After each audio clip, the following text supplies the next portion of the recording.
There's a process that is known as consensus building, largely spearheaded by the Consensus Building Institute at MIT, headed by Larry Susskind.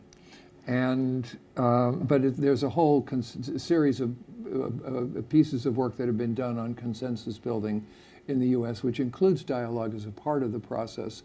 But the very first phase is called convening. And in the convening phase of the process, what you try to identify is who are the stakeholders who need to be a part of this conversation. And those fall into two categories: those who can make things happen and those who can prevent them from happening. So there's the power that you have to create and the power to prevent from occurring. More subtly, in conflict resolution, we talk a lot about power balancing.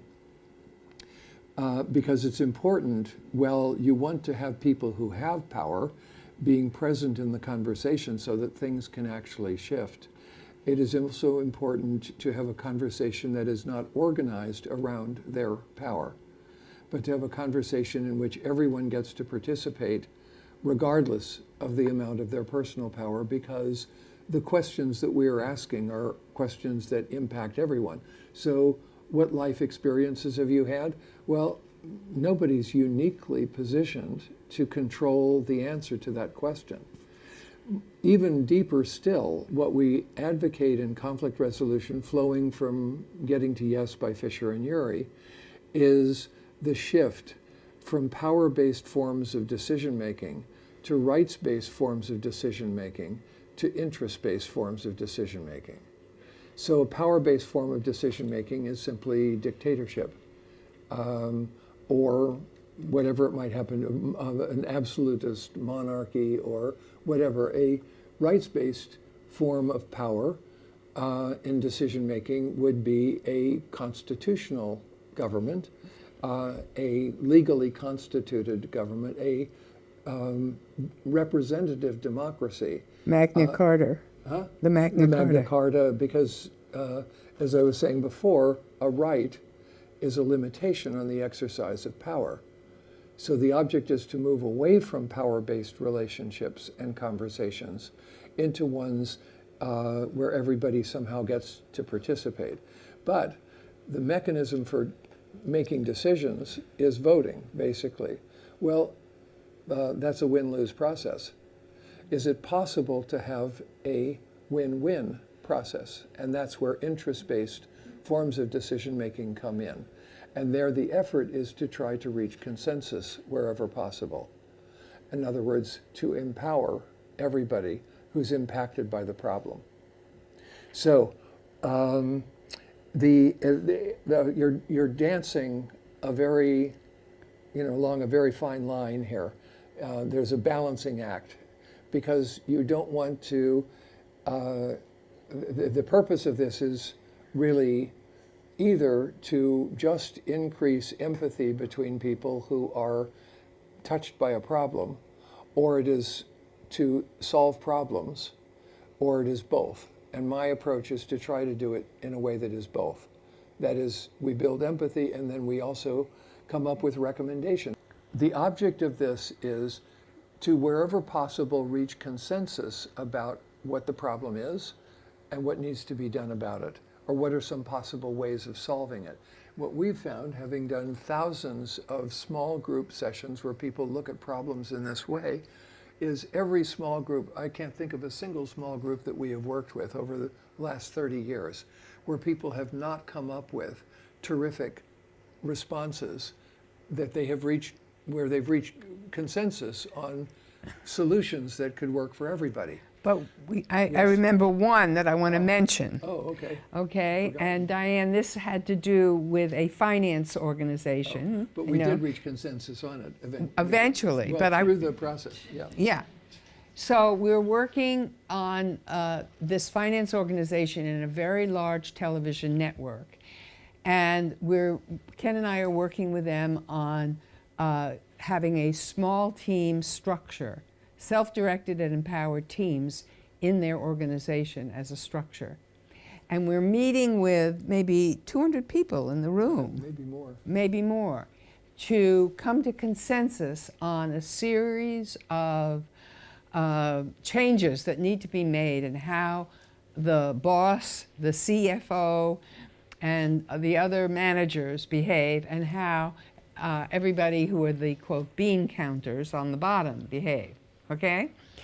And we're up there in front of the room, and we're getting consensus, and we've worked with them for almost a year, I think, and we knew them, and we knew their families, and we're getting along really great, and we say, okay, now, do we have consensus?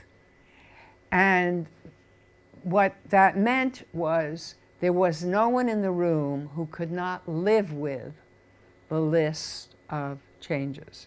If you could not live with it, you didn't have to love it, you didn't have to vote for it, but you had to be able to live with that list, or we didn't have consensus.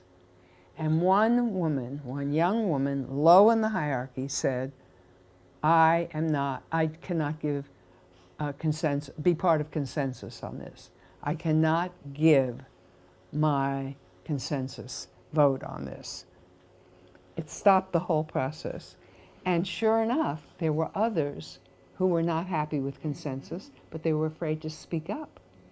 They couldn't go along with it. And she gave permission. And to our credit, we said, okay, time out. We don't have consensus. We're going to have to go back to small groups and talk about it. And what emerged was a superior outcome. Much better. And this is something that I didn't really, I mean, I kind of knew it intellectually, but I didn't know it viscerally, that every objection, everything that doesn't work for somebody represents an opportunity for improvement. Mm-hmm. And if you really accept that, you're going to welcome the person who dissents and say thank you to that person. But the most important thing, I think, to see about this, and it goes to this second question, the unwilling parties. This is identical to the question that arises in mediation. Do you have to have somebody who's really willing to do this in order to go ahead and mediate? And the answer is yes and no. Why? Because everybody who is in a conflict is simultaneously unwilling and willing. Okay? They are in, if you will, to adopt a physics language, they are in a superposition of being willing and unwilling at the same time. Why are they unwilling? Because they don't know how the conversation's going to go. They don't know whether their ideas are going to be included. It's dangerous to open this can of worms. Any number of things could come out. People could say things that would be harmful or hurtful to me, et cetera, et cetera. And why are they willing? Because they're desperate for this to be over, because they don't like it, because they've experienced their separation from each other as a kind of pain and a kind of alienation. So what we try to do, therefore, is to turn the lack of the unwillingness into a willingness by exploring the reasons for it. So this is the interest-based approach, as opposed to a power-based approach. In an organization, like a corporation, the CEO would just say, you do it, and everybody would do it. But there would be at least a small level of resistance to doing it because somebody else decided it was going to happen. But when you decide you're going to do it for your own reasons, when you recognize that you're going to benefit from this, that this process is going to be inclusive of you and what is uniquely you, then it becomes, it begins to turn into a source of joy. And that's pretty powerful.